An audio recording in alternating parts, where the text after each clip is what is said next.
안녕하세요. 김한우 강사입니다. 저번 시간에 이어 오늘은 근막경선 해박 3판 두 번째 강의를 진행해 보도록 하겠습니다.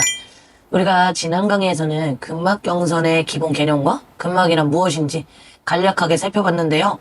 오늘은 이 개념을 바탕으로 이 책에서 말하는 근막경선 해부학의 기본 원리에 조금 더 깊이 있게 알아보도록 하겠습니다. 이 근막경선 해박 3판은 특정 치료 기법을 설명하거나 기법의 작용 원리를 분석하는 책이 아닙니다. 이 책에서 강조하는 핵심 개념은 신체가 스스로 좀 균형을 회복할 수 있도록 모아주는 것인데요. 즉, 단순히 이제 치료 기법을 배우거나 통증을 해결하는 방법을 배우는 책이 아니라는 거죠. 그래서 신체가 가진 원래의 기능을 회복하도록 돕는 것인데요. 그렇다면 여기서 말하는 치료의 역할이 무엇인지 조금 더 자세히 살펴보도록 하겠습니다. 책에서는 모든 치료 기법은 신경계와 근골격계가 정보를 주고받으면서 조절하는 과정으로 본다고 설명하는데요.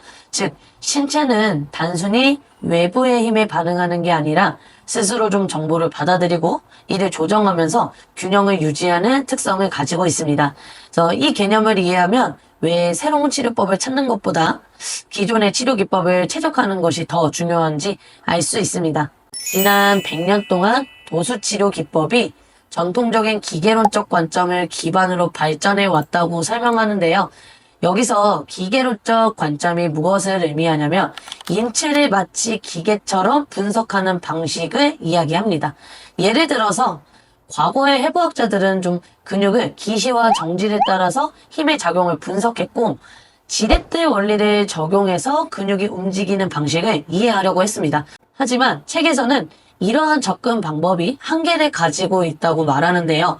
왜냐하면 실제 인체의 움직임은 단순한 힘의 법칙만으로는 설명할 수 없기 때문이죠.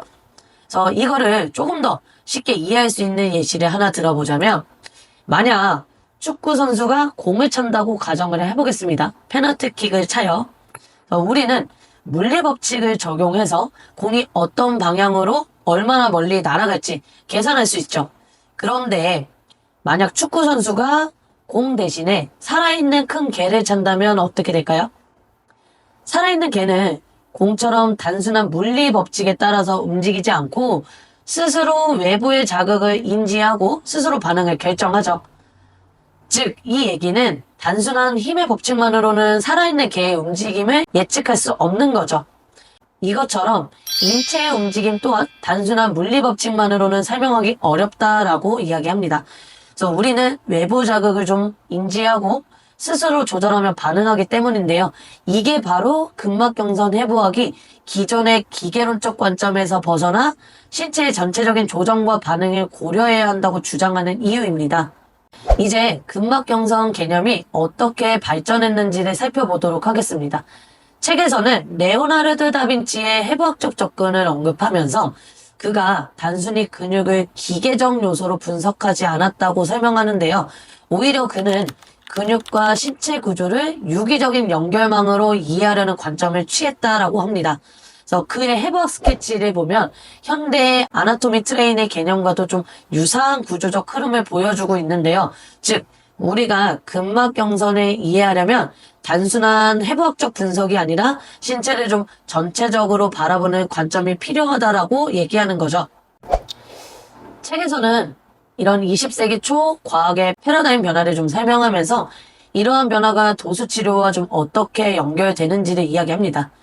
뉴턴의 직선적 원인과 결과 중심의 사고방식에서 벗어나서 아인슈타인과 보어 등의 학자들은 모든 현상을 단순한 원인과 결과로 설명하는 것이 아니라 서로 영향을 주고받는 상호작용으로 바라봐야 한다고 주장을 했습니다. 이러한 사고방식은 좀 다양한 과학 분야에 영향을 좀 미쳤지만 사실 도수치료에서 이러한 변화가 적용되기까지는 좀 거의 한 세기가 걸렸다라고 합니다. 즉, 이 책은 인체를 좀 총체적으로 바라보는 접근법이 왜 중요한지를 설명하는데 중점을 좀 두고 있습니다. 그래서 책에서 인체의 모든 부분은 서로 연결되어 있다는 개념이 치료적으로 좀 어떻게 적용될 수 있는지를 분석해야 된다고 설명하는데요. 즉, 단순히 연결되어 있다는 것을 아는 것에서 그치는 게 아니라 좀 이 개념이 실제 치료에서 어떤 의미를 가지는지 이해하는 것이 중요하다는 거죠. 그래서 아나토미 트레인의 개념을 통해 인체의 근골격계가 어떻게 유기적으로 연결되어 있는지를 설명하고 있고요. 이는 완전히 좀 새로운 개념이라기보다는 좀 기본의 해부학적 접근을 조금 더 발전시켜서 체계적으로 정리한 과정이라고 볼 수 있습니다. 책에서는 좀 인체를 자기 생성 체계로 이해해야 한다고 강조하는데, 자기 생성 체계가 뭐냐면 좀 외부에서 특정한 명령이나 지시를 받지 않더라도 우리 몸, 이 시스템 자체가 좀 스스로 조정하고 균형을 유지하는 변화하는 구조를 이야기합니다. 그래서 오늘은 근막경선 해부학 3판이 좀 설명하는 핵심 개념을 중심으로 기계론적 접근의 한계와 인체를 좀 총체적으로 바라보는 필요성에 대해서 알아봤고요. 다음 강의에서는 이제 근막경선의 실제적인 좀 패턴과 적용 방법에 대해서 좀 더 깊이 있게 알아보도록 하겠습니다. 오늘 강의는 여기까지 하겠습니다. 감사합니다.